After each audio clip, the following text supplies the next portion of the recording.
In a year in which the ACC is down, can the Pitt men's basketball team make a final push and finish ACC play strong? Will they at least be considered one of the last four teams in the tournament? What do they have to do to get to this point? We discuss that and more on this week's Hail to Pitt podcast.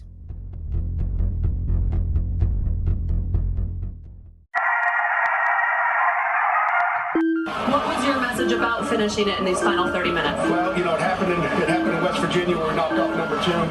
It happened in South Carolina, and it's happening in Pittsburgh today. Our guys had a lot of guts tonight. We're just going to keep getting better. I mean, that's what it is. One hell of a game that you will never, ever forget. We shocked the world! Hail to Pitt. Hail to Pitt. This is the week of February 15th. And this is the Hail to Pitt podcast. I'm Alan. I'm Vince. And I'm Pam. And like I told everybody last week, call me Alan Aaron Rodgers because we should have chilled and now we're chilling. Pat Narduzzi staying at Pitt. What'd I tell you? Not going to Michigan State. It's onward. It's upward. 2020, new decade, new millennium. Well, it's been the millennium for 20 years, I guess, but it feels like a new millennium for the Pitt Panthers. The hype for next year can resume with that defense and everything coming back, including Pat Narduzzi. Pam, I told you be easy. I was pretty calm. It was our other co-host here who was freaking out and speaking for the rest of the Pitt fans there. Yeah, what other conspiracy theories you have now, Vince? Is Pat Narduzzi he's waiting out for another job he's going to take in March? What's going on? No, it's just always something in the back of your mind nowadays. But at least he's not going to Michigan State. They found their coach. We'll get into that a little bit, but for right now, it's all positivity. Yes, and we're gonna hold it. We're gonna hold it down, baby. Talk some Pitt football here in just a moment. But remember, you can interact with us all week long, leading up to our episodes that drop each and every single Thursday at H2P Show on Twitter. If you want to reach us directly there, you can do that, or you can email us at hail2pittpodcast@gmail.com. That's hail2pittpodcast@gmail.com, or call us on the Panther line, 412-407-3387. That's 412-407-3387. You could call the show directly. Leave a voicemail. We'll air it if you want. Just let us know. Appreciate all the feedback we get from everybody on all the social media, as well as Reddit, Panther Lair. We're there talking Pitt sports. And we are brought to you by Pretty Easy Podcasts. Go to prettyeasypodcasts.com today to get your own show started. Pretty Easy Podcasts is helping numerous clients sound great and focus on the content of their show without the headache and stress of the production. Pretty Easy Podcasts gives you a personal producer each and every show. No worries. A partner in podcasting. It's what you need to get started. That's prettyeasypodcasts.com. What do you say we talk about Pat Narduzzi staying at Pitt to take Pitt all the way in the ACC to start things off, Pam? Because I'm reinvigorated now as a fan. My coach last week, he tweeted out the scene from Wolf of Wall Street, and that doesn't get you fired up, nothing will. Yeah, and he was on the ACC network, too, in an interview, probably around very similar time that we were recording our show, dispelling any rumor saying he was going to be a Pitt. And then he tweeted that out. I just love when coaches tweet funny things out and show they're part of the people. They get the internet. Yes, and excuse me while if you don't mind, I'm going to go run through a brick wall for Pat Narduzzi now after that showing on the ACC network and then his social media posts. I'm so happy. I think this Michigan State thing, actually, Vince, might have been a blessing in disguise. I'm happy it happened. I think more Pitt fans are excited because they know how committed the coach is now. Yeah, that's always been, the question kind of ever since we hired Coach Narduzzi was, he's just going to be another Paul Christ. And as soon as that Michigan State job opens up, he's gone. Well, it's opened up and he's still here. whether they offered him the job or not, it's kind of hard to say. Some sources say yes, some sources say no. But the bottom line is that he's here at Pitt at least for another season, and that's what's most important. I think this confirms that the Pitt Panther job, in football at least, much better than the Colorado Buffaloes job, Vince. Obviously, the guy stayed to stay at Pitt. The Colorado coach, Mel Tucker, he up and leaves to take the Michigan State job. What's up with that? Yeah, Mel Tucker, this guy had a losing record at Colorado last year in his first season. And in fact, only a few days ago, he announced to the whole world that he was staying at Colorado. So thank God this is official. Could you imagine the stress? I'm not quite sure, why Michigan State, chose to go with him. I haven't been following that camp, but I'm just tickled that Pat Narduzzi is going to be staying here and he's not going to some place like Michigan State or Colorado for that matter. Yep, and that's crazy because Mel Tucker, I mean, I felt like he was in a good position at Colorado to do some things, but this just shows a Big Ten job over a Pac-12 job, and then Pat Narduzzi by association, Pam, the ACC is where it's at if you're a head coach. Well, I think there's so many factors to take into consideration. I think the division that Michigan State is in, I think that's one of the hardest ones, if not the hardest, most top heavy, I guess you could say, division in all of college football. Yeah, you got 3 other programs there that will try to win at all costs. Yeah, and I think so it's very top heavy. I mean, it doesn't have the depth of the SEC at all, but it's definitely top heavy. And I think also for some of these coaching candidates, Michigan State's going to get some NCAA violations thrown at them soon. So I think that is something to be in consideration too. But I think Michigan State, while Colorado is in the Pac-12, Michigan State does have that brand. And I think, who knows why Mel Tucker ultimately decided to move on. But hey, for Pitt fans, it's a good thing that he thinks Michigan State's a better job than Colorado. Real quick, Black Helicopter conspiracy theory. Maybe Mel Tucker had enough of all the weed in Colorado, all the students walking around high and stoned all day. Is that possible? No, because because it's going to be legal in more states pretty soon here. So, including Michigan. All right. Well, Pat Narduzzi stays, and just like we talked about last week, we can move forward with Pitt football. And just in case you need a little bit more hype as to why Pitt football is going to be pretty damn good, we think, next year with Pat Narduzzi returning. This also came out in between the release of this episode and last week's show, and this also had me running through a brick wall. This is Jalen Twyman. I'm guaranteed to come back 110%. 2020, let's go Panther Nation. Here we come.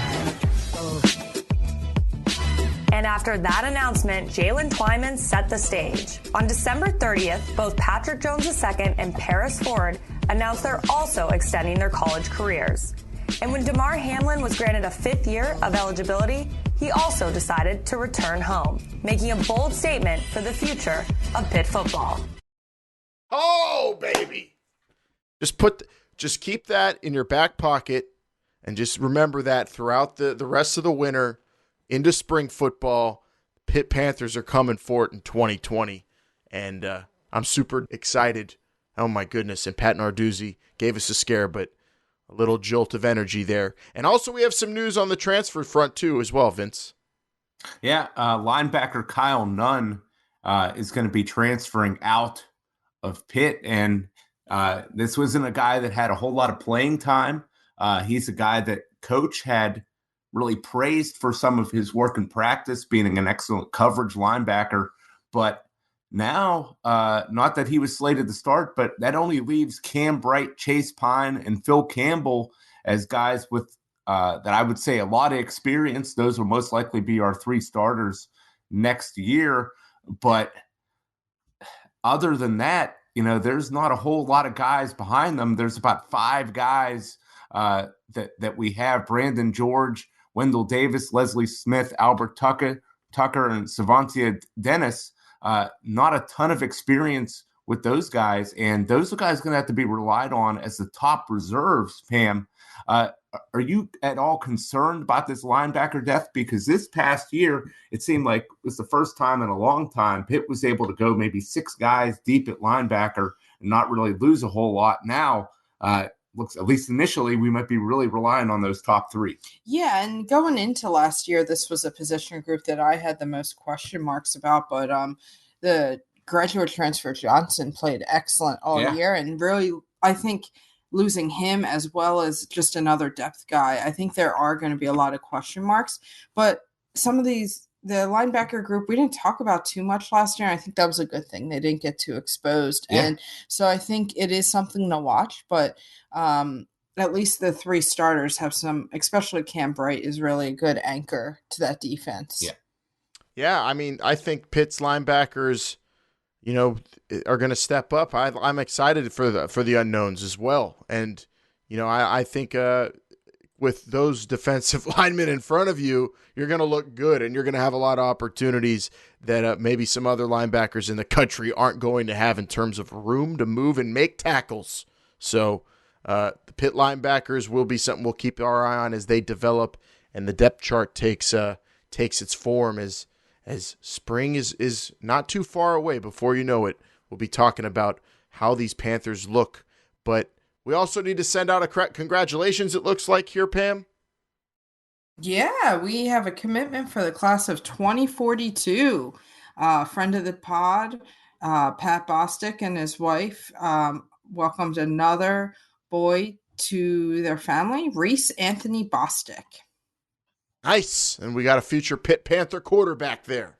In 20, you said 20, I hope so. 2040? What was that? What was the 2042? Yep, can never start too early. There we go. Hopefully Narduzzi's still around then as well. That's what I'm hoping for. Let's before we get to hoops, I mean, the Narduzzi situation was talked about a whole lot the last week. It's calmed down now. So I wonder what's being talked about around the bars around town. Vince, I haven't really been out. I was traveling over the weekend, going to see some XFL football. So what do you say we find out? Yeah. I was traveling right there with you, Alan. But I've been down on the shop floor at work and factories, and there's just people buzzing about this whole Pat Narduzzi thing. Another Saturday coming, and the Panthers are playing. Trying to find out what the answers are saying. You believe Em Yinzers thought Narduzzi'd actually leave here for Michigan State? Yeah, what's it, like 20 degrees colder up there? Well, they do got their own football stadium and it's even on campus too. Yeah, but not as many players in that NFL top 100 team all time. You saw all them Pitt Panthers in there. Oh, hell to Pitt. What the answers are saying. So that's what the Yinzers are saying. Everybody really happy that Pat Narduzzi coming back to coach these Pitt Panthers. And, you talked about that top 100. Maybe by the time it's all said and done, there's going to be a couple more on that list from this defense we got going in 2020. I'm super excited for this defense, Alan, maybe more than any other defense. Oh, Jalen Twyman, future NFL top 200 for sure. I can't call me in what will that be, 2120 when they announce him. I'll be right there watching it. I can't wait. Yes, the football team has us excited, but you know what? The promise of the and the hope of the Pitt basketball team is still there. March is still alive, Pam. So we must talk some hoops. And since we last talked, the Pitt Panthers have gone 500, but we're seeing some players step up and look better and better each game, and the consistency still not there. Like we said, 500, but later tonight, as of this live on tape podcast recording, they'll take on Clemson and can move forward, and it's still just another week in the ACC where I just don't know what's going to happen, but I do know that Pitt's basketball team is fun to watch. They don't frustrate me too much as they did since the Wake Forest loss, and I'm still holding out hope to be a bubble team. Yeah, but that Notre Dame loss was really tough to watch. That was a game they really should have won there. Notre Dame has been playing better as of late, but that was a game that going into it, you would have thought that they won, and then they took care of business against Georgia Tech, and you really have to like what you're seeing out of this team. Craig Meyer of the Post Gazette had a really great article. I believe it came out yesterday or the day before, talking about last season. Jeff Capel thought his team hit a wall when it came in ACC play, and they're already past that point this year, but how they're trying to avoid hitting that wall and can finish the season strong. So hopefully with more performances from Champagny, that he seems to be really emerging as one of the best players on this team, they can kind of avoid that wall. There's not a lot of room left for that wall. That wall's going away. You know, Pitt could go which is a good thing. Yeah, they could go 500 the rest of the way, and they're not going to be in the tournament. But I'd say that at the end of it all, that is, you know, exponentially better than last season, which is what you were hoping from Jeff Capel's team this year. Yeah, and it just seems like it's hard to tell if they are, you know, how much better they are than last year. They're a lot better. Oh my God, they're so much better. They're millions. They're watchable. There were times I could not watch this. I guess what I'm saying is, you know, it doesn't feel like they've made that big step. You know, it's a small step forward. But at the end of the day, when you look at your wins and losses, the wins keep going up and the losses keep going down when you compare year to year. And that's really what's most important at the end of the day. And keeping an eye on the rest of the ACC, it doesn't feel like anybody's surpassing them. You've got the mighty falling in some cases in this league with the likes of UNC, and there is now room for the Pitt Panthers as a basketball school, I think, in this conference, where once upon a time when we first joined the ACC, it was looking like dark days for a long time. I think the light is coming near the end of the tunnel. It's not probably not there this year, but I'm seeing it. And with guys like Justin Champagny putting up 30 in ACC play, could you imagine that happening last year with someone like him? No. And with the team looking good with someone scoring that much, I'm liking it more and more. And then, of course, we haven't even talked Tony yet, who also is on the come up. And Jeff Capel's only got better recruits coming into the program this season. As it's nearing its end with the last month here, I'm almost just about ready to call it a success. Not quite, but I'm pretty much there, Pam. Yeah, I absolutely am. The one thing that is a little disheartening at times is the play of McGowens and Johnson. Yeah. But going into this year, we did not anticipate Champagny and Tony playing the way and the level they were at. So we were thinking that Johnson and McGowens would have to take that next step forward. But this season is absolutely a success to me, regardless of what happens. But you want them to finish strong and build upon this momentum, which they absolutely can. They have so many winnable games left on their schedule. They do, and I think we really got to see how they finish before we.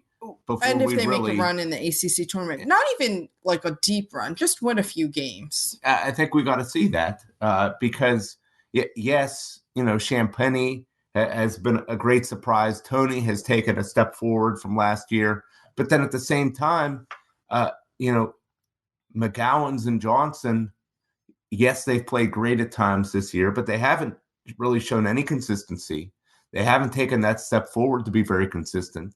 And a guy like Terrell Brown, who, you know, we were really hoping he was going to be a big factor this year, hasn't really been had much of an impact at all. What were your expectations, though, for this team going into this year? Haven't they surpassed I guess that's what I'm saying is that, you know, the wins and losses are getting better this year than they were last year, which at the end of the day is still the most important thing. But but how they're getting here is a little surprising. It's not the guys that you would have expected were going to step up and lead this team.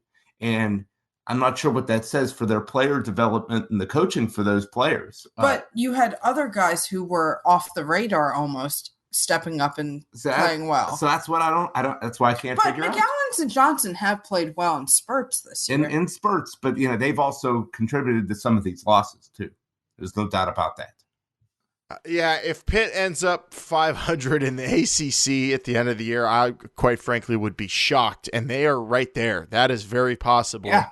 And, when you look at the ACC as a whole, I mean, this is a 3-team conference when it comes to the tournament for sure. They're getting 3 in. And then there's some room for a couple extras for the stragglers, the back end of what this conference is going to be putting out there in March. Is there room for Pitt in that? I don't know. I think maximum we're getting 5, Pam, you think, from the ACC? And I think a lot depends. It always depends, like when you're talking back end of Power 5, how many teams. It depends on the mid-major tournaments and how many teams. Like if there's a big upset in a mid-major, then it would bump one of those bubble teams out. And quite frankly, the ACC is probably one of the weakest right now. So I think it will depend on the Power 5s. You could probably do 5 or 6 from the ACC, but honestly, I don't see too much more. And in the past, we've seen the committee give other like non-Power 5 conferences an extra team at times as well. It just depends on the selection committee that year. Well, I'm just happy that it's February 12th as of the recording of this show, and it's just at least mathematically possible, and the games are entertaining. I'm excited to watch Pitt take on Clemson later. I can't wait to see what Champagne does against them. And man, finally, I told you I should have been recruiting in Brooklyn, Vince. Yeah, well, you don't need to tell me that. I'll take any kid from New York City, probably. It doesn't matter what borough he may be from. Even Staten Island. Yeah, even there. Don't count out some of those courts. A lot of legendary ballers came from Staten Island. But right now, Joe Lunardi, so-called bracketologist from ESPN.com, he's got 4 ACC teams in the tournament. He's got NC State as one of his next 4 out. And right now, NC State, Syracuse, Notre Dame, Pitt, they all kind of have the same record at the moment. So, if one of those teams could really rise above the others, I think that's where, you could get a 15 in the tournament from the ACC. Right now, Pitt, 78th in the RPI at the right now. That's certainly not going to be enough to get it done. They're going to need to go on a big run here. They only got 7 games left in the regular season, and they got Clemson tonight. We talked about them at Virginia Tech and at Florida State. You got to think that they got to win at least 2 of these games, out of these next 3 to start really thinking that they got a hope and a prayer. So the nice thing is they do play NC State and Syracuse down the stretch, but out of these next 7 games, what do you think? If they could win 5 of them, do you think I think they got to win at least 5, and that's a tall order for a team that's been this up and down to go 5-2. And I would even argue, even still, I think one of those 5 wins would have to be on the road at FSU. Yeah, that win. Beating them twice would just be phenomenal for the resume. I don't think Florida State's that good, though, personally. Well, the one nice thing is that, it's Clemson, Virginia Tech, those are games they're probably going to have to win. But the games against Syracuse, the games against Virginia, game against NC State, those are teams that are all kind of, fighting for those last spots. And that's an excellent chance to rise above them. And so the opportunity is certainly there. You can't make any mistake about that. But it's going to be very tough for this team to do that. And I don't know what it is. I don't know what's going to be able to give them a spark. Maybe it's somebody like Ryan Murphy coming off the bench who, he's had some concussion problems. If he could get back into the lineup and just hit a barrage of threes and, really, help them pull out a win, because you look at the game against Duke recently, the game against Notre Dame, they were actually able to play those teams fairly close. It was just the other team's timely 3-point shooting that really let them down. Going to need some luck this last stretch, 7 games. When we reconvene for next week's episode, 3 of those will be in the books. And we'll have a pretty clear picture, I think, by then, Pam, as to what the March hopes are for the Pitt Panthers. But Clemson in just a few hours whenever we wrap this show up. Yeah, and maybe we'll be talking. I mean, I think if they make a run in the NIT, that'd be great for this team. I would love to watch some NIT action with Jeff Capel, the birthday boy. Happy birthday, Jeff Capel, and his Pitt Panthers as they continue to grow. And I enjoy watching their basketball games a whole lot. I think beating Syracuse would be the best thing to happen this season if that happens come the end of February. I'm looking forward to that one in particular. Let's take it to the women. Lost to Notre Dame on Sunday. I said it would make the season if they beat them, Pam. Unfortunately, unable to get a win against vulnerable Notre Dame. And now Duke ahead on Thursday, live on the ACC network at 6 p.m. Yeah, and Notre Dame, they've had a down year, but they're still Notre Dame. They still have elite talent in certain positions on that. So they kind of just got run out. But like we've talked about before, we want to see these young players have good moments. And Amber Brown had a career high against Notre Dame, 17 points. I think 15 of the 17 were scored in the second half. And Notre Dame came out and just completely dominated the second half. Pitt was actually leading by 5 at one point in the first half. And Notre Dame just kind of bullied Pitt in that second half there. But it's good to see Amber Brown have a career high. They play Duke. Duke's been up and down this year. They have been playing better. They're kind of in that 2.5 third tier of the ACC. And Syracuse is in the middle of the pack of the ACC, just kind of with Duke there. But the thing about Syracuse, they play them on Sunday.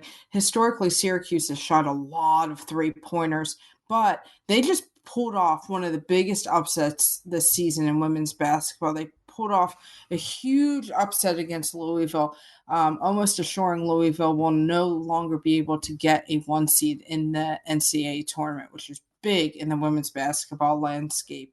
Like we said, Duke 7-5. Thursday, 6 o'clock. What a great time for a game. I love those 6 o'clock starts on the ACC network. I mean, if you're not struggling to get home from work, Pam, I mean, I know you like I know you like to end the night early, and that's a perfect time, 6 p.m. But yeah, watch that one on the ACC network. I'm a big fan of the Saturday noon. That's my favorite. Yeah, right? I like that one too. Right before XFL kickoff. That's what I'm all about. Unfortunately, some of these college basketball games, particularly in the men, could last longer than an XFL game, Alan. And actually, you don't get to see the kickoff. That's the other thing with the women's games. They're over with under 2 hours. Women's basketball, women's college basketball typically owns Thursday and Sunday afternoons. Love it. Check it out. Pitt Panthers Hoops is all over your TV, men and women, over the next couple of weeks, and we'll be breaking it down a whole lot more thoroughly as we progress towards March, with obviously bubbles in question, the winding down of the women's season as well, see how many W's they could rack up as they close out, and of course be watching those young players hopefully progress and show some hope for next season in the ACC, which is very, very tough. What do you say we wind this thing up, or wind this thing down, excuse me. Let's wind this thing down by seeing what they're saying over on the Pitternet. Can you explain what internet is? I hear there's rumors on the internets. And to all those faceless keyboard warriors on Twitter. But we're a good darn football team. I'm proud of these guys. Futwa, we're proud of this podcast, and thank you for listening. And we love hearing from you at H2P Show on social media. And we also are lurkers, and we go on Reddit, Panther Lair, Twitter. We see what you're saying, Panther fans, and we like talking about it. Like you, Jay Bish, at JBish21, who said, quote, "Serious? What does Pitt plan to do when the Steelers look to build another new, most likely bigger stadium?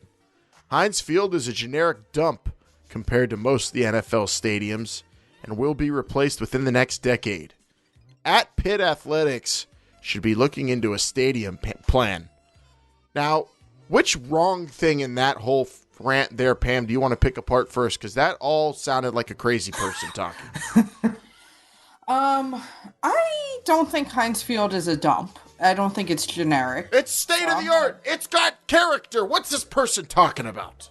Yeah, it's got the pulse of the city. You feel like Pittsburgh when you walk into that stadium. Yeah, I've. This is going to be an unpopular opinion that a lot of people aren't going to want to listen to, but I've been to, I'd say 25 to 33% maybe of the NFL stadiums, and I would say outside of Dallas's stadium, I would say Heinz Field is just as good or better. See, that's where I disagree. Than all of the others I disagree. that I've been to personally. I think the Link is a little bit nicer of a stadium than Heinz Field. What do you think about it's better? I just think it's newer, that's all. And there's I think it just is a little newer and you can feel that. But it is newer. It's about 3 years newer. Well, yeah. So is I don't